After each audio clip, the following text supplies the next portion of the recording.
បាទសូមគោរពនឹងជំរាបសួរពុកម៉ែបងប្អូនអត់ទាន់បានដើរចេញទិញគោណាទេបងប្អូនបាទដោយសារតែយើងទៅម្លឹងទីហើយនៅគេថាហើយចាប់កម្មវិធីទៅយើងត្រូវរៀបចំបោះសម្អាតបោះកវះតិចតួចមកណាបាទគ្រប់កម្មវិធីឬកម្មវិធីណាដែរបាទតែហើយចាប់គ្រប់ហើយគឺយើងនៅបោះសម្អាតនៅប្រមូលអេតចាយប្រមូលអីចឹងមកណាបាទនេះបាទនៅលាងចានលាងឆ្នាំងបាទហើយនេះហើយមហូបសល់ពីល្ងាចបាទរៀបចំចាត់ការផងដែរបងសាត្រីឲ្យពីហូបបាយព្រឹកហើយបាទអានេះចេញគូទៅហើយមកឡានឆ្នៃហើយនឹងមកយន្តទៀតបងបាទចេញទៅជាង10ក្បាល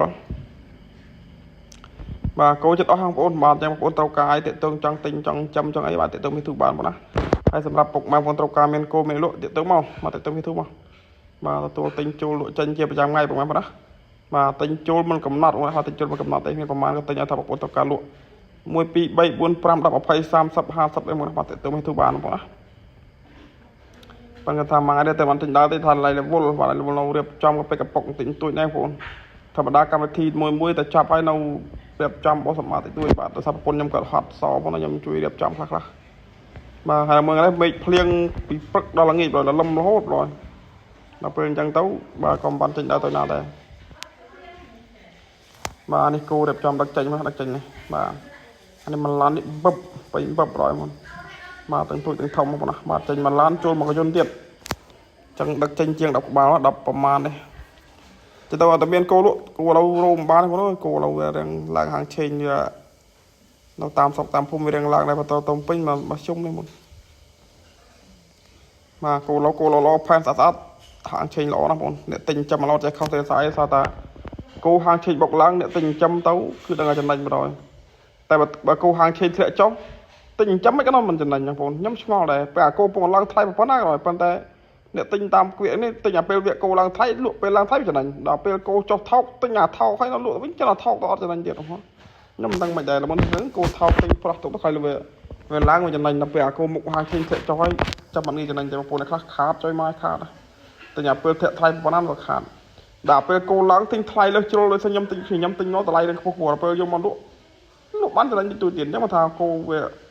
ទិញពេលគោឡើងលក់ពេលឡើងអាថាដីថាគោមិនថាដីទេដីធីដូចគ្នាពេលហាងឆេងមានទិញទៅវាទៅចំណេញ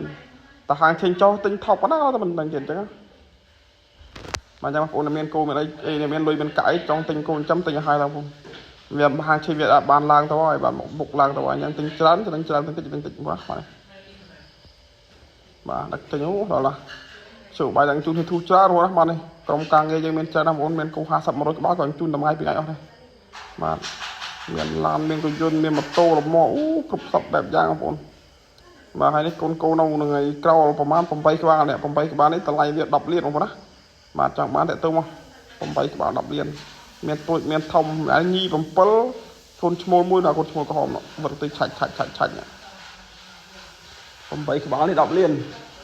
បាទបងប្អូនត្រូវការទិញទៅផលិតការទិញប្រុសទិញអីអាចមើលបានណាហ្នឹងទៅប្រភេទគោចំយកកូនក៏បានចំយកសាច់ក៏បានបាទកាត់ប្រមាណដែរបងប្អូនណាបាទមាន8ក្បាលដែរនៅក្នុងក្រោស្រាប់តែម្ដងបងប្អូនបាទត្រូវការអីទៅហេតុបានបងប្អូនបាទគោផែនល្អវាមកជុំបងប្អូនណាបាទតែបន្តគោយើងទៅបីអាក្រក់ល្អប៉ុណ្ណាបងប្អូនខ្លះថាខ្ញុំឡាយថាគោល្អគោស្អាតគេតែថាឲ្យដែរឥឡូវបងយើងលក់ព្រោះណែថាអាក្រក់របស់យើងនោះបាទបងប្អូនចេះខំហ្នឹងគោមិនក៏ស្អាតដែររបស់យើងថាស្អាតមិនលក់ដាច់ណាស់មកថាទៅបាទអ្នកណាទៅស៊ីប្រអប់របស់ខ្លួនឯងបងប្អូនអើយអ្នកខ្លះគាត់ឃើញខ្ញុំថាគោនេះស្អាតគោនោះស្អាតគេថាវាស្អាតខ្ញុំមើលដែរវាមានអាស្អាតមកជុំមកស្អាតល្មមបាទបើអាក្រក់ខ្លាំងមកថាអាក្រក់បាទគោសឡកដាលសំបាទដូចមេនេះក៏ស្អាតដែរបងប្អូននេះ3លាន50ម៉ឺនហ្នឹងបងប្អូនបាទផែននេះកាលពីសម័យគោថ្លៃ1200 1003បាទ5លានជាងណាបាទតែឥឡូវគោហាងឆេងដាំទៅមុខហើយឡើងទៅមុខហើយអញ្ចឹងបងប្អូនអាចកាត់សម្គាល់បានប៉ុណ្ណេះ3លាន50ចាំមើលណាមើលទៅមួយខែពីខែទៅឡើង4លានណាអញ្ចឹងគោហាងឆេងវាឡើងទៅណាបាទ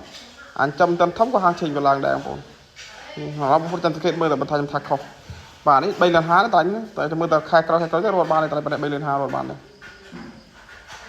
បងប្អូនខមមិនមកថាគោប៉ុនរបស់ខ្ញុំដែរលក់ថោកអីលក់ថ្លៃលក់ថោកអីគេកាប់ពិតគោផែនផ្សេងគ្នាខ្សែតម្លៃផ្សេងគ្នាបងប្អូនចឹងចង់បានតែទៅមក นี่ให้ដូចមេកូនemបងណាកាលសម័យគេឆ្លាញ់ Priscilla ថ្លៃដុល្លារថ្លៃរកពូប្រយហានេះគោមួយងាយនេះចាំវាបានកូននេះប៉ុន្តែកូននេះចាំបានកូនខ្ញុំទៅសើប្រយបាទហើយកូននេះបើយើងនិយាយទៅសម្រាប់អ្នកទិញដាក់ចំណៃđấyត្រូវណាបងណាបាទខ្ពស់ណាបងខ្ពស់ធំចក្រងតែម្ដងបងណាបាទតម្លៃវា4លាន20បាទនេះអាចនិយាយចាំបានខ្លះបងបាទនេះល្អណាស់បងអូយសបកចក្រងប្រយបាទខ្ពស់មែនទែនបងណាបាទបងប្អូនចង់បានទិញដាក់ចំណៃអីក៏ទិញទៅបានបងបាទដាក់ចំណៃពេញហ្នឹងគូសបកធំល្អណាស់ហើយចាប់គុនតូចទៀតល្អមែនទែនហើយតម្លៃ4លានស្ដាងចរចាទៀត